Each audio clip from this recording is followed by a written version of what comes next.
할렐루야. 하나님의 은혜가 함께하기를 간절히 바랍니다. 오늘 이 말씀에서 보면은 다윗이 아주 참 힘든 상태에 있구나라고 하는 것을 짐작할 수 있죠. 근데 그 힘든 것이 구체적으로 무엇인지는 여기서 표현하고 있지는 않아요. 그런데 여기서 나오는 내용을 보면은 예를 들면 2절에 심판을 행하지 마소서 이런 표현이 나오고 3절에 원수가 내 영혼을 핍박하며 이렇게 표현하고 있고 그 다음에 또 9절에 여호와의 나를 내 원수들에게서 건지소서 이렇게 표현하고 11절에 내 영혼을 혼란에서 끌어내소서. 지금 이 다윗에게 있어서 힘든 일은 그 원수와의 관계가 있었구나라고 하는 것을 짐작할 수 있죠. 원수라고 하는 표현을 자꾸 쓰는 것을 보니까. 그러면 도대체 이 다윗이 누가 원수일까? 무엇이 원수일까? 라고 하는 거죠. 무엇이 원수일까? 다윗은 젊은 날에 골리앗과 맞서 싸워서 이겼죠.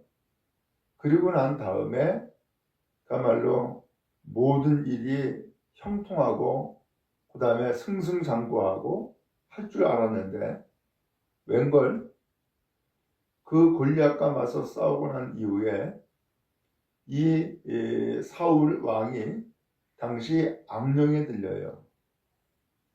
그러면서 이 다윗을 초청을 해서 이 악령을 내쫓는 일을 위해서 다윗을 초청해 불러들여서 수금을 타게 하죠.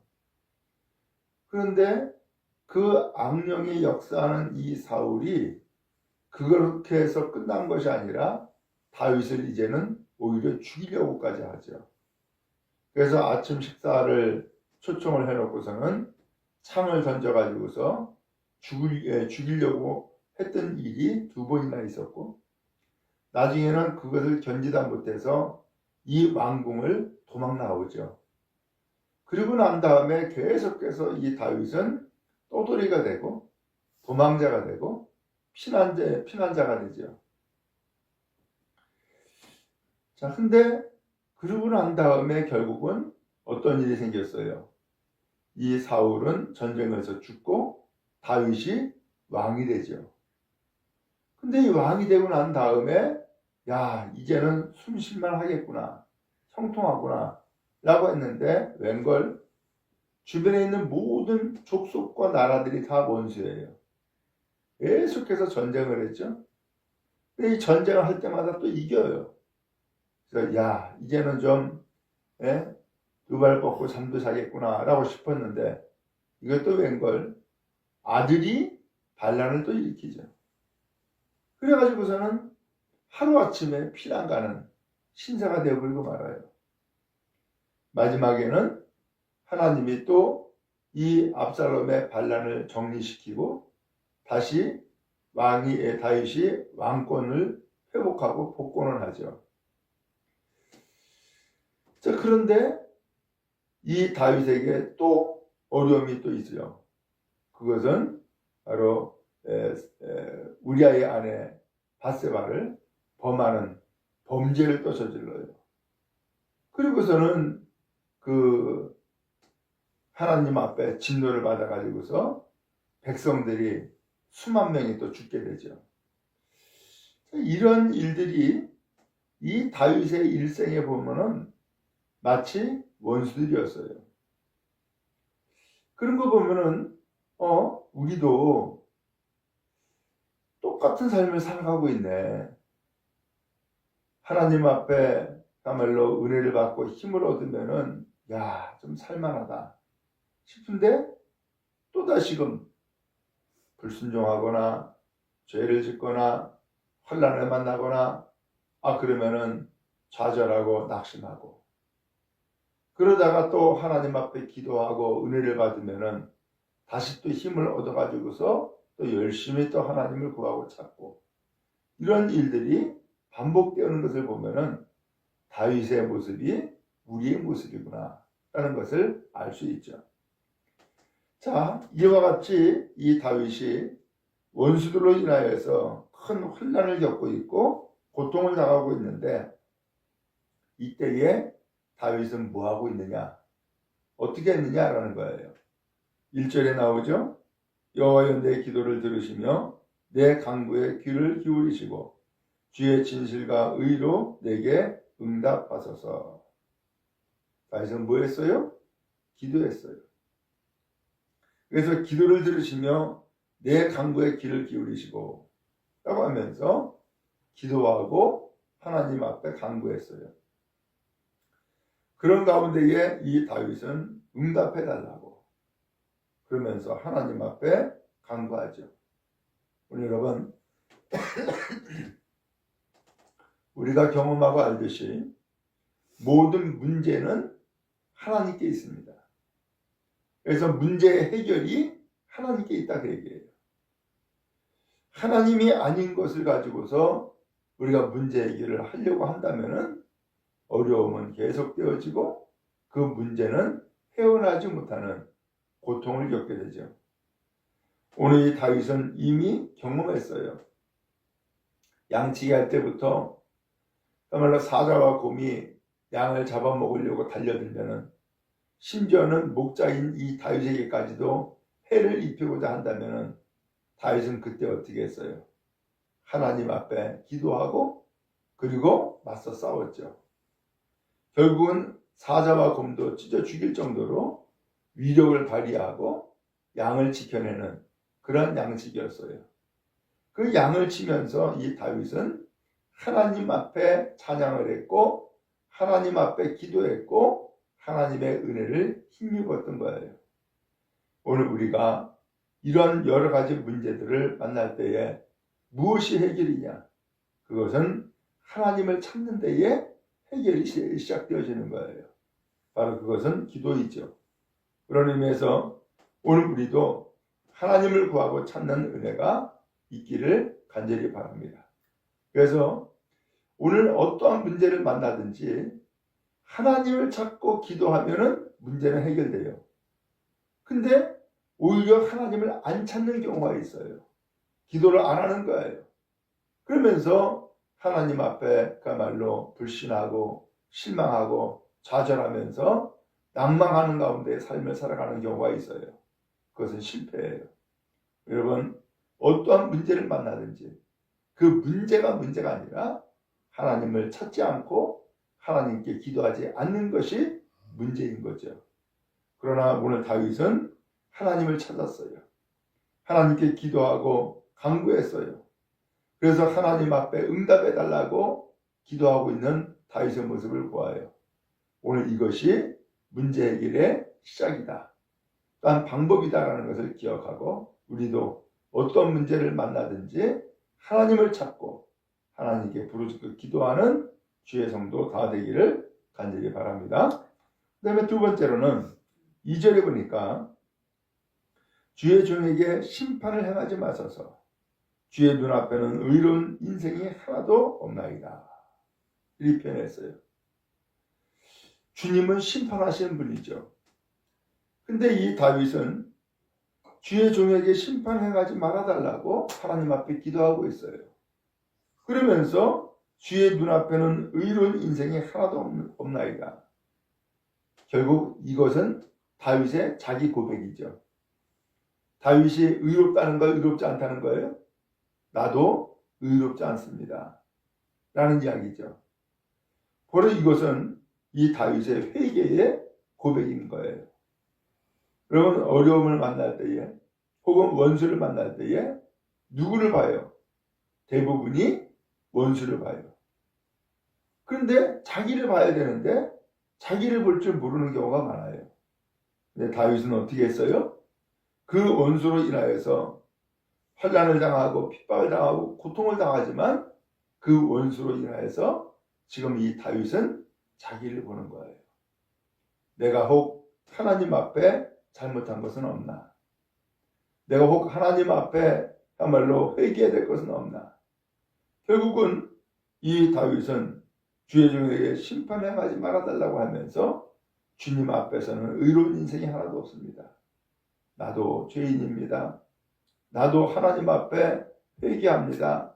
라고 하면서 하나님 앞에 고백하고 있는 다윗의 모습을 보는 거죠. 여러분, 그런 의미에서 어려움을 만날 때에 어려움 그 자체를 보고 혹은 그 어려움을 주는 어떤 사람을 보고 그렇게 원수처럼 여기는 것이 아니라 그런 가운데서 나를 돌아보는 은혜의 성도 되어지기를 간절히 바랍니다. 그러면 나를 돌아볼 때에 하나님의 뜻을 알 수도 있고 또 나를 돌아볼 때에 하나님 앞에 그 문제가 해결을 받는 방법이 되어지죠. 오늘 이 다윗은 이와 같이 자기 자신을 회개하고 하나님 앞에 의롭지 못했다고 고백하고 있는 모습을 봅니다. 오늘 우리도 어려움을 만날 때에 나를 돌아보는 주의 성도 다 되어지기를 주의 이름으로 축복합니다. 자, 그리고서 3절에 보니까 원수가 내 영혼을 핍박하며 내 생명을 땅에 엎어서 나로 죽은 지 오랜 자 같이 나를 암흑 속에 두었나이다. 지금 이 다윗은 원수가 내 영혼을 핍박합니다 라는 표현을 했어요. 이 다윗은 그야말로 어떤 인간적인 혹은 건강 혹은 출세 이것 가지고서 간식하고 고민한 것이 아니었어요. 무엇이었어요? 영혼을 핍박하며 이렇게 표현했죠. 지금 이 다윗은 영혼의 괴로움이었어요. 그 원수로 인하여서 내 영혼이 핍박을 받고 있습니다. 내 생명을 죽은 지 오랜 자 같이 나를 암흑 속에 두었습니다. 그러면서 오늘 이 다윗은 정말로 죽을 지경에 처해져 있는 거예요. 영혼 문제였던 거예요. 그러면서 4절에 그러므로 내 심령이 속에서 상하며 내 마음이 내 속에서 참담합니다. 오늘 그의 심령이 속에서 상하고 있다는 거예요. 그리고 또한 그 마음이 참담하다는 거예요. 비참하다라는 거죠. 오늘 이것이 다윗 왕의 모습이에요. 왕으로서의 그 위치를 가지고 있으면은 뭐예요? 영혼이 이와 같이 참담한데, 영혼이 이와 같이 불쌍한데 그게 무슨 의미가 있어요? 오늘 다윗은 그 무엇보다도 중요하게 여기는 것이 뭐였어요? 영혼이었다라는 것을 알 수 있죠. 오늘 이런 영혼의 문제를 가지고서 다윗은 탄식하고 있는데 오늘 이때에 이 다윗은 하나님께서 나를 어떻게 도와주셨는지 다시 한번 기억하는 거예요. 5절에 내가 옛날을 기억하고 주의 모든 행하신 것을 읊조리며 주의 손이 행하는 일을 생각하고 주를 향하여 손을 펴고 내 영혼이 마른 땅같이 주를 사모합니다. 옛날을 기억했다는 거예요. 그러면 이 다윗의 옛날은 어땠어요? 주님이 늘 함께 하셨고 주님이 늘 도와주셨던 거예요. 주님의 놀라운 은혜가 역사했던 거예요. 그것을 생각하니까는 어때요? 내가 지금 이 어려움을 처하고 있는 이 일도 주님이 도와주셔야만 해결이 되는구나 라는 것을 알고 있는 거죠. 그러면서 옛날 하나님 앞에 받았던 그 은혜, 옛날 하나님께서 역사하셨던 그 놀라운 은혜를 이 다윗은 되뇌이고 있는 거예요. 그러면서 하나님, 내 영혼을 까말로 돌봐달라고. 그러면서 주를 내가 사모합니다. 하면서 주님의 도우심을 구하고 있는 다윗의 모습을 보아요. 여러분 그래요? 옛날이나 오늘이나 하나님은 여전히 살아계시고 하나님은 여전히 우리와 함께 하시며 하나님은 여전히 우리를 도우시는 줄로 믿습니다. 그러므로 하나님 앞에 더욱더 간구하며 믿음으로 나가는 우리 모두 다 되어지기를 주의 이름으로 축복합니다. 그리고 마지막 11절 여호와여 주의 이름을 위하여 나를 살리시고 주의 의로 내 영혼을 혼란에서 끌어내소서. 12절에 주의 인자하심으로 나의 원수들을 끊으시고 내 영혼을 괴롭게 하는 자를 다 멸하소서. 나는 주의 종이니이다. 이 다윗은 자기가 누구인지를 고백해요. 난 주님의 종입니다. 나는 주의 백성입니다. 나는 주님의 자녀입니다. 고백하는 거죠. 그러면서 내가 주님의 백성인데, 내가 주의 종인데, 이 원수들이 내 영혼을 괴롭게 하고 내 영혼을 환난 가운데 있게 하는데, 하나님 나를 살려주세요. 환난에서 끌어내주세요. 원수들을 끊으시고 내 영혼을 괴롭게 하는 자를 다 멸해주세요. 내가 주님의 종입니다. 라고 하면서 오늘 하나님께서 그 원수들에게 손을 펴사 역사하시기를, 그리고 그 영혼을 가말로 괴롭게 하는 그 원수들을 끊어달라고 강구함으로써 말씀을 마치고 있어요. 여러분, 우리의 영혼이 이와 같이 소중한 거예요. 그 영혼이 병들거나 환난에 처하는 것이 아니라 오히려 영혼이 평안하고 기쁘고 즐거운 복된 영혼의 삶을 살아갈 수 있기를 간절히 바랍니다. 하나님은 우리의 기도를 들으시고 또한 오늘 우리를 돌보아 주신 분입니다. 하나님의 은혜가 오늘도 충만히 임하기를 주님의 이름으로 축원합니다.